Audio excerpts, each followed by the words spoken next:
A tiny shark can clamp its lips against an animal bigger than itself and cut out a plug of flesh so clean it looks stamped from the body. That wound is why most people know the cookie-cutter shark at all. You see the circle, you hear the name, and it sounds like a gimmick. A weird little shark that takes neat bites out of whales and big fish. But here's the thing, the shark doing this is small.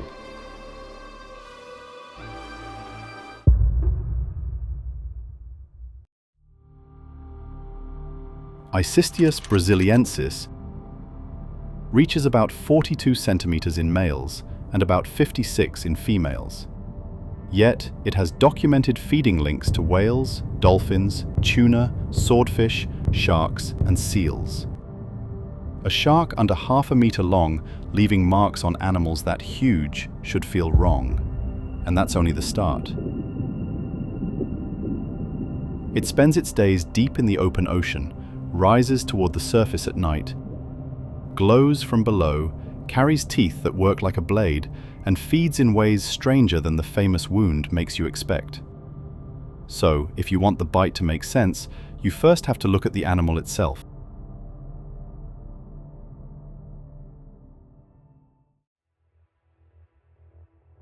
The cookie-cutter shark is not a surface shark in the way people picture.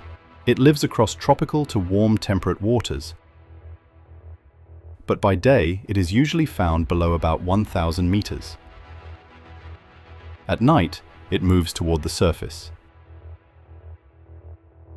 Deep all day, up at night. That matters because the surface is where we notice the damage. The scars show up on whales, swordfish, tuna, swimmers. So our mental picture gets dragged upward with the wound. But the shark itself belongs to a darker layer. Its shape feels specialized too. Short, cigar-shaped, compact. Not built like a classic pursuit shark. Look at it long enough, and it feels less like a normal shark and more like a tool built for one job. The weirdness starts before it ever bites. Most of the underside glows. The collar beneath the jaw does not. In living specimens, that light has been measured as blue. So the animal is glowing from below, except for one dark band.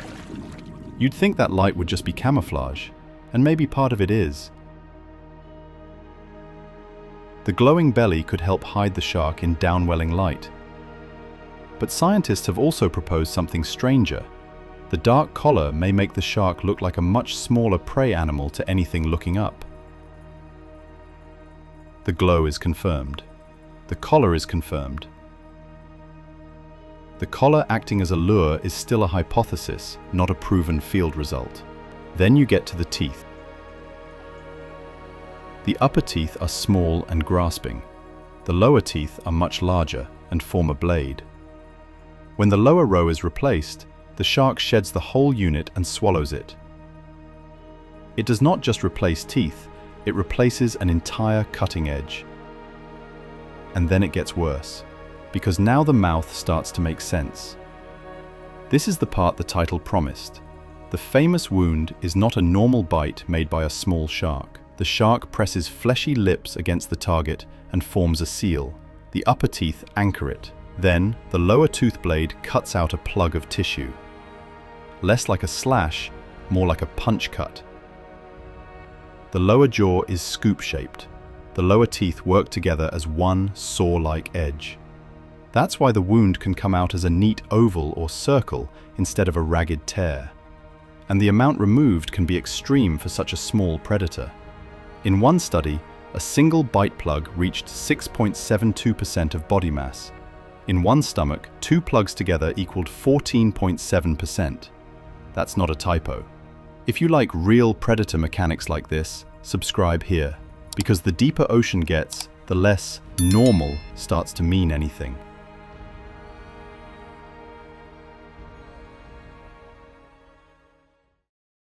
There is even a myth to clean up here. A lot of people picture the shark spinning to cut that perfect circle. But a 2023 study using a 3D printed jaw showed cookie-cutter-like wounds could be made without rotating the jaws during the cut. Rotation may still matter in real attacks, especially for stabilizing or finishing on fast-moving prey.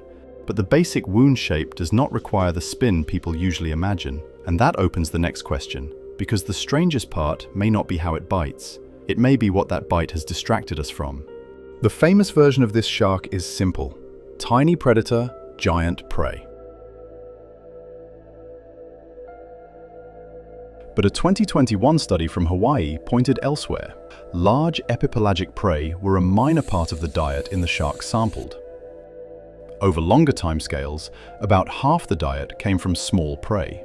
That's the reversal. The shark most famous for biting giants may spend much of its life feeding on much smaller animals. The study found DNA from Arioma in 4 sharks. Pacific sauri appeared in 1. Tuna DNA appeared in 2, but the species could not be resolved. So the cookie-cutter is not just haunting whales and swordfish, it also feeds in the smaller midwater world. And yet the famous bites are still real. Separate stomach content work found fresh flesh plugs, about half genetically identified as Brooder's whale. It also found cephalopod beaks, including boreal clubhook squid. So the better picture is not that the legend was false, it's that the legend was incomplete. There is one limit here. Those diet proportions came from Hawaii and the Central Pacific. We still do not know if the same balance holds across the shark's full range.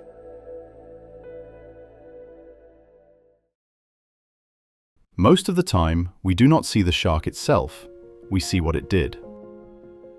In one Hawaii fish auction study, swordfish had the highest percentage of bites. About 87.9% had healed scars. Opa followed behind them. On swordfish, this tiny shark leaves a population-level signature. And the pattern scales up.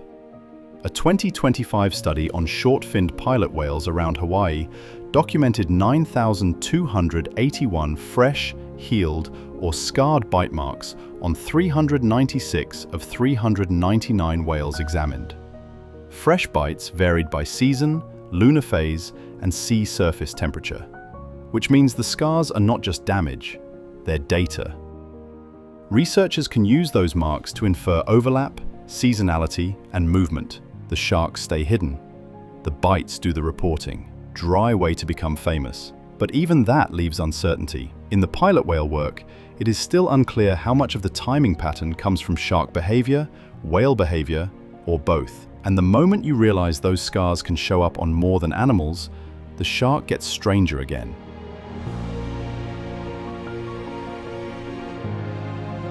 NOAA has documented cookie-cutter damage on oceanographic equipment, including rubber tubing gashed overnight badly enough that the gear had to be repaired and redeployed. NOAA also notes bite marks on submarines and undersea cables. So this is not just a wildlife story. It reaches into research logistics and human infrastructure. Small shark, expensive nuisance.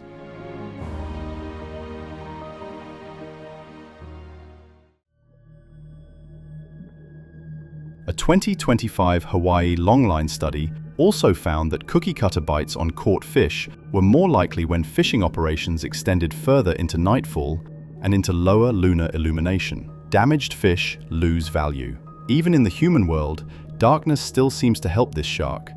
And that same darkness matters for the rare moments it intersects with us directly. Live human bites are extremely rare, but a 2024 study from Hawaii found they were significantly more likely on moonless, dark channel swims than under light conditions. That part is clear. What is less clear is the peer-reviewed global total beyond the 2024 count through 2023. So after all of this, the cookie-cutter shark still ends where it began, with a circle. A hidden predator built like a trap, known by the pieces it removes from everything else. If you want to see what happens when evolution solves a problem in a much darker way, go to the video on screen.